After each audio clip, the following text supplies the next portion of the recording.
Gaza से Hamas के अचानक हमले ने इज़राइल को स्तब्ध कर दिया और लड़ाई जवाबी कार्रवाई में सैकड़ों लोग मारे गए। इज़राइल के प्रधानमंत्री बेंजामिन नेतन्याहू ने कहा है कि इज़राइल अब आतंकवादी समूह हमास के साथ युद्ध में है, एक बड़े पैमाने पर बल प्रदर्शन के बाद जिसने इज़राइल को एक प्रमुख छुट्टी पर रोक दिया। अक्टूबर 7, नेतन्याहू का कहना है कि हमास आतंकवादियों के अचानक हमले के बाद इज़राइल युद्ध की स्थिति में है। हमास के हमले के जवाब में इज़राइली हवाई हमले ने गाजा पर शनिवार 7 अक्टूबर 2023 को तेल अवीव, इज़राइल में गाजा पट्टी से दागे गए रॉकेट से हुए नुकसान को देखते लोग जेरूसलम, एपी रॉकेटों की बौछार के समर्थन से हमास के आतंकवादियों ने अवरुद्ध गाजा पट्टी से पास के इज़राइली शहरों में हमला किया। शनिवार को एक प्रमुख यहूदी अवकाश के दौरान एक अभूतपूर्व अप्रत्याशित हमले में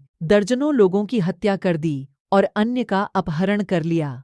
स्तब्ध इज़राइल ने गाजा में हवाई हमले शुरू कर दिए। उसके प्रधानमंत्री ने कहा कि देश अब हमास के साथ युद्ध में है और अभूतपूर्व कीमत देने की कसम खाई है।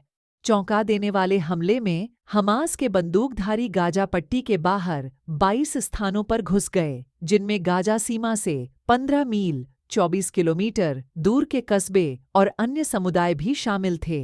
कुछ स्थानों पर उन्होंने नागरिकों और सैनिकों को गोली मार दी क्योंकि इज़राइल की सेना जवाब देने के लिए संघर्ष कर रही थी। रात होने के बाद भी गोलीबारी जारी रही और आतंकवादियों ने 2 कस्बों में गतिरोध के बीच लोगों को बंधक बना लिया। आतंकवादियों ने तीसरे शहर में एक पुलिस स्टेशन पर कब्जा कर लिया, जहां इज़राइली सेना अंततः इमारत पर कब्जा करने के लिए रविवार सुबह तक संघर्ष करती रही